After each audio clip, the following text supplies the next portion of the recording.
चलो बच्चों, प्यारे बच्चों, ऑफलाइन में काफ़ी बिजी रहते हैं तो ऑनलाइन आना बहुत मुश्किल होता है, लेकिन फिर भी हम आपके बीच आ रहे हैं।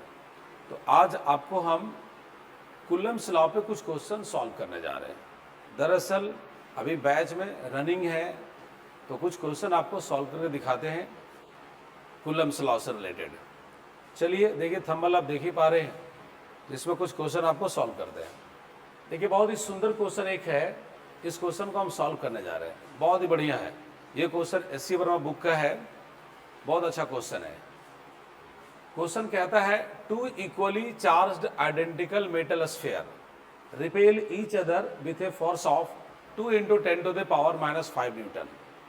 दो आइडेंटिकल चार्ज्ड मेटल स्फीयर है, कुछ सेपरेशन पे रखा हुआ है, जो एक दूसरे को रिपेल कर रहा है 2 × 10⁻⁵ न्यूटन के फोर्स है। फिर कह रहा था अनदर आइडेंटिकल अनचार्ज्ड स्फीयर सी, एक तीसरा आइडेंटिकल स्फीयर है लेकिन वो अनचार्ज्ड है और वो सी है। खेला यहां से शुरू हो रहा है। इज टच टू ए के साथ टच करता है, सी जिस पर चार्ज नहीं हो उसको ए के साथ टच कराता है। And then place at the middle point between A and B, तब ए और बी के बीच में रखा जाता है। फिर कहता है what is the net force on C, तब कहता है सी पर कितना फोर्स लगेगा। आइए जरा इसको हम सॉल्व करने की कोशिश करते हैं। समझिएगा, बड़ा सुंदर क्वेश्चन है। देखो बच्चों, क्वेश्चन में जो कह रहा है वो बात समझिए। पहले दो मेटल स्फीयर है, किसी सेपरेशन पर है और एक दूसरे को रिपेल कर रहा है और वो फोर्स है 2 × 10⁻⁵ न्यूटन। तो चलिए यहाँ पर एक स्फीयर हम ले लेते हैं। ये स्फीयर हमारा ए है और एक दूसरा स्फीयर हमारा यहाँ बी है, दोनों आइडेंटिकल है। और ये भी कह रहा है इक्वली चार्ज्ड, दोनों पर इक्वल चार्ज है। तो चलो यहाँ पर भी क्यू ले लेता हूँ, यहाँ पर भी क्यू, सेपरेशन हम ले लेते हैं आर।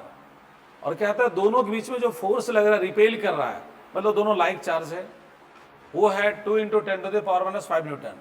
तो यहाँ लगाएंगे फॉर्मूला हम कुलम्स लॉ से, F = K Q1 Q2 यानी Q × Q और बाई क्या R स्क्वायर। और F का वैल्यू हमारे पास गिवेन है, वो कितना भाई 2 × 10⁻⁵ और यहाँ हो जाएगा ऐसे KQ² by R square. This is equation number 1। अब कहानी क्या है भाई, C को टच करा रहा है A से। यहाँ देखिए ऐसे कहता है when C is touch, C को टच कराया विथ A, तो टच करने से क्या होगा, कंडक्शन मेथड से चार्ज का शेयर हो जाएगा। तो यहां देखिएगा A पर चार्ज ऑलरेडी Q हमने माना है और C को टच कराया, इस पर कोई चार्ज नहीं है। तो चूंकि दोनों आइडेंटिकल है तो चार्ज का शेयर इक्वल हो जाएगा, यानी यहां पर कहानी ऐसा बनेगा। अब A पर चार्ज हो जाएगा Q/2 और C पर भी चार्ज हो जाएगा Q/2। अब क्वेश्चन कहता है C को A और B के मिडिल पॉइंट पर रख दिया, यानी यहां पर रख दिया। देखो इस जगह पर रखा, यहां पर इस जगह पर रख दिया। तो चलिए इसको अलग से डायग्राम बनाते हैं। हमारे पास A है, अब A के पास चार्ज कितना बचा Q/2 और यहां पर B है, उस पर चार्ज पहले से Q था, अब भी Q है, और दोनों के मिडिल पॉइंट पे C रख दिया गया जिस पे चार्ज है Q/2, ये C है। तो मिडिल पॉइंट है तो स्वाभाविक है सेपरेशन R/2 हो जाएगा। अब आपसे कहता है C पर नेट फोर्स निकालो। तो क्या कंसेप्ट आपको बताते हैं, जिस पर नेट फोर्स निकालना है वो चार्ज को साइलेंट रखिए। ये प्लस ए प्लस तो रिपेल करेगा, चलो इस फोर्स को हमने FA कह दिया। ये भी प्लस है और ये भी प्लस है, और चूंकि साइलेंट रहेगा तो इसको रिपेल करेगा, इधर FB। अब दोनों का डायरेक्शन जस्ट अपोजिट हो गया और नेट फोर्स निकालना है तो माइनस करेंगे। चूंकि B का चार्ज ज्यादा है इसलिए B का फोर्स C पर ज्यादा अमाउंट में होगा और A का फोर्स C पर उससे थोड़ा कम होगा। तो अगर नेट फोर्स हमें चाहिए तो बताओ बच्चों, नेट फोर्स निकालने के लिए हमें कैसे माइनस करना चाहिए, FA - FB या FB - FA, बताइए। चूंकि B पर चार्ज ज्यादा है तो इसकी वैल्यू ज्यादा होगा फोर्स का, इसलिए यहां पर करेंगे FB - FA। लीजिए अब FB निकालना भाई, तो फिर लगाओ कुलम्स लॉ, ये हो जाएगा K और यहाँ पर है Q और यह दूसरा चार्ज कौन लेंगे C का Q/2 और सेपरेशन कितना होगा बोलिए R/2 का क्या होल स्क्वायर माइनस। अब FA निकालना है, यानी इन दोनों बीच का फोर्स निकालना है, K क्यूब बाई टू और क्यूब बाई टू, और सेपरेशन कितना है r बाई टू का क्या होल स्क्वायर। इधर थोड़ा हम रफ करेंगे, लेकिन ध्यान रखिएगा अगर कहीं पर फिर से k q square by r square मिलेगा तो उसकी वैल्यू में इतना पुटअप करेंगे। जरा इसको आगे बढ़ा लेते, एक लाइन और यहाँ पे, ये देखिए कितना हो जाएगा के क्यू स्क्वायर बाई, ये 2 नीचे आ जाएगा और यहाँ पर हो जाएगा आर स्क्वायर बाई 4 लीजिए, और ये कितना हो जाएगा भाई के क्यू स्क्वायर, और ये कितना होगा बोलिए 4, और यहाँ पर आर स्क्वायर बाई 4, तो ये 4 से 4 कैंसिल आउट हो जाएगा और इसको कैंसिल करेंगे तो 2 बचेगा। अब इसको रफ करना पड़ेगा, देखिए हम इसको रफ करने जा रहे हैं, यहाँ पर देखिए आप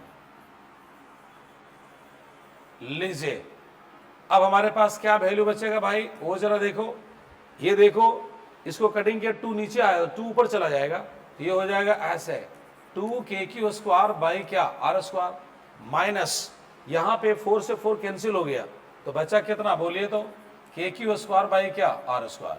लीजिए अब 2 k q square by r square में माइनस कर दें k q square by r square, तो आपके पास बचेगा k q square by r square. जरा सोचिए फिर से वही वैल्यू आपको मिल गया k q square by r square, और इसका वैल्यू ऑलरेडी गिवन है, मतलब नेट फोर्स आपका ये हो जाएगा 2 × 10⁻⁻⁵ न्यूटन। कैसे बना क्वेश्चन, एक बार फिर से देख लो भाई।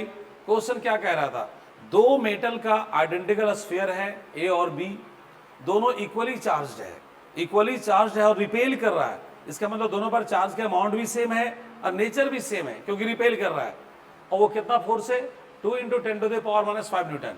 और उसके बाद क्या कहता है सी को टच कराया ए से, तो जैसे ए से टच कराएगा तो चार्ज का शेयर हो जाएगा, क्योंकि सी भी मेटल है, कंडक्शन मेथड से चार्ज का ट्रांसफर हो जाएगा, और आइडेंटिकल है तो चार्ज हमारा Q/2 हो गया। और उसके बाद सी को रख दिया ए और बी के बीच में भाई, तो अब कहता है नेट फोर्स क्या होगा, तो सी साइलेंट रहेगा क्योंकि वो हमारा टारगेट चार्ज है, उस पर हमको फोर्स निकालना है, तो बी भी रिपेल करेगा और ये भी रिपेल करेगा, तो बी का रिपल्सन को मैंने एफ बी कहा, इसके रिपल्सन को एफ ए कहा। चूंकि डायरेक्शन अपोजिट है और नेट फोर्स निकालना है तो माइनस करेंगे, बी का अमाउंट ऑफ चार्ज ज्यादा है इसलिए उसका फोर्स का वैल्यू ज्यादा होगा इन कंपेरिजन ऑफ ए, इसलिए F B minus F A की है, और एफ बी निकालना है तो इन दोनों बीच का फॉर्मूला लगा दो के Q1 Q2, अगर हमारा Q1 है ये हमारा Q2 है, सेपरेशन कितना है R/2 का होल स्क्वायर। फिर उसी प्रकार ए का फोर्स निकाले और यहाँ से क्या सिर्फ सॉल्यूशन किए, सॉल्यूशन करते करते गए और हमारे पास फिर रिजल्ट वही आएगा, और ऑलरेडी इसकी वैल्यू हमारे पास पहले से पता था 2 × 10⁻⁵ न्यूटन। इस प्रकार से सी पर लगने वाला नेट फोर्स 2 × 10⁻⁵ न्यूटन होगा। नेक्स्ट क्वेश्चन, अब आइए क्वेश्चन नंबर 2। क्वेश्चन नंबर 2 में क्या कहा था वो जरा समझिए भाई, पहले क्वेश्चन समझिए। 5 point charges each of value q, 5 गो पॉइंट चार्ज है, प्रत्येक का वैल्यू क्यू है, are placed 5 vertices of a regular hexagon of side 1 metre. एक रेगुलर हेक्सागोन है जिसके वर्टिसेस पे 5 चार्ज को रखा है, तो स्वाभाविक है जब हेक्सागोन है तो 6 वर्टेक्स होगा, अब 5 चार्ज रखा है तो एक वर्टेक्स खाली होगा, प्रत्येक साइड 1 मीटर है। Find the magnitude of the force on point charge of value -q at the centre of the hexagon, और एक -q है जो हेक्सागोन के सेंटर पर रखा गया है, तो कहते हैं उस पर नेट फोर्स क्या होगा। आइए पहले आपको हेक्सागोन बनाते हैं, देखिए हेक्सागोन बना लो, ऊपर से कैप डाला, दीवार खड़ा कीजिए दोनों साइड, फिर नीचे से कैप डाल दीजिए, ये बन गया आपका हेक्सागोन। चलो इसका नेमिंग करता हूं A B C D E और यहां पर क्या है एफ। अब 5 गो चार्ज है भाई, 5q है चार्ज, तो यहां पर ले लेता हूं q, यहां पे ले लेता हूं q, यहां पे ले लेता हूं q, यहां पे ले लेता हूं q, यहां पे ले लेता हूं q, एक वर्टेक्स खाली हो गया, और इसके सेंटर पे एकदम सेंटर पे चार्ज रखा गया है -q। तो कहता है भाई इन सभी चार्ज के द्वारा इस पर नेट फोर्स कितना लगेगा, और सभी 1 मीटर है, ये 1 मीटर, ये 1 मीटर, रेगुलर हेक्सागोन है, सभी साइड सेम है, और कहता है इस पर बताओ नेट फोर्स। तो आप जरा सोचिए कैसे बनेगा, जिस पर फोर्स निकालना रहता है वो साइलेंट रहता है, बाकी सब आक्रमण करता है, तो ये प्लस है और ये माइनस है, अट्रैक्ट करेगा। चलो इस फोर्स को हम एफ ए बोल दिए। अब जरा इसके जस्ट अपोजिट वाला देखिए आप, ये माइनस और प्लस है, ये इसको अट्रैक्ट करेगा, इस फोर्स को एफ बोलेंगे। प्यारे बच्चों, एफ ए और एफ डी इक्वल और अपोजिट है, सो दे विल बी बैलेंस। ये दोनों बैलेंस कर लेगा और इन दोनों का नेट फोर्स 0 हो गया। इसी प्रकार देखिए यहाँ पर ये अट्रैक्ट करेगा और इसको हम लोग क्या बोलेंगे, एफ बी। इसके अपोजिट में यहाँ पे चार्ज रखा हुआ है, ये इसको अट्रैक्ट करेगा इधर, इस फोर्स को हम लोग क्या बोलेंगे, एफ ई। इस प्रकार से ये दोनों भी बैलेंस हो गया। लेकिन सी पर जो चार्ज है कि वो अट्रैक्ट करेगा, इस फोर्स को एफ सी बोलेंगे। लेकिन हाँ, उसके अपोजिट कॉर्नर पे चार्ज नहीं है, मतलब इसको बैलेंस नहीं करेगा। और अगर ये 1 मीटर है तो ये भी आपका हो जाएगा 1 मीटर, ये भी 1 मीटर, ये भी 1 मीटर, ये भी 1 मीटर, ये भी 1 मीटर। तो आपका नेट फोर्स मांग रहा है, जैसे यहाँ पर आ जाएगा नेट फोर्स। तो आप जरा बताइए नेट फोर्स हमारा क्या होगा। ये दोनों तो आपस में बैलेंस हो गया, ये दोनों बैलेंस हो गया, इक्वल एंड अपोजिट है। तो नेट फोर्स हमारा कौन देगा, नेट फोर्स हमें देना रहेगा एफ से, और एफ से निकाल देना है। इन दोनों बीच में लगा दीजिए कूलम्स लॉ, जैसे हो जाएगा के Q1, अगर ये Q1 लेते हैं तो Q2 होगा। और यहाँ पर सेपरेशन कितना, आर स्क्वायर, सेपरेशन 1 मीटर है, 1 का कर दीजिए स्क्वायर, रिजल्ट आपका आ गया के क्यू स्क्वायर बाई 1, इतना न्यूटन। ये फोर्स किधर से किधर जाएगा, अगर इस पॉइंट को O बोलते हैं तो O से C की ओर जाएगा, तो आप लिख सकते हैं along O to C, O से C की ओर। प्यारे बच्चों, ये था आपका क्वेश्चन नंबर 2। अच्छा एक बात बताओ, अगर यहाँ पर भी हम प्लस Q डाल दें तो इस पर नेट फोर्स कितना हो जाएगा, 0। क्यों, क्योंकि ये भी बैलेंस कर लेगा ना, लेकिन यहाँ पर कोई चार्ज नहीं है, इसलिए नेट फोर्स आपका यही होगा। तो प्यारे बच्चों, ये था आपका कूलम्स लॉ पर 2 क्वेश्चन। इसी प्रकार से बीच बीच में आते रहेंगे और आपको कुछ बताते रहेंगे। और ऑफलाइन बैच में चूंकि इतना ज़्यादा व्यस्त रहते हैं, तीनों सेंटर में पढ़ाना है, बैंक, मोड़, बस स्टैंड, स्टील गेट, तो इसलिए बिजी रहते हैं, तो ज़्यादातर काम ऑफलाइन ही करेंगे। लेकिन हाँ, बीच बीच में आपको ऑनलाइन भी सेवा हम देते रहेंगे। और अगर आपको अच्छे ढंग से स्टडी करना है तो ऑफलाइन बैच को ज्वाइन कीजिए। हाँ, जो बैच चल रहा है ऑलरेडी, उन सारे बैच में अगर आप ज्वाइन करना चाहते हैं तो उसमें भी करिए, लेकिन जो एक्स्ट्रा टाइम लगाएंगे उसमें आकर आपको मेकअप करना है। तो प्यारे बच्चों, आज यहीं तक। Thank you so much.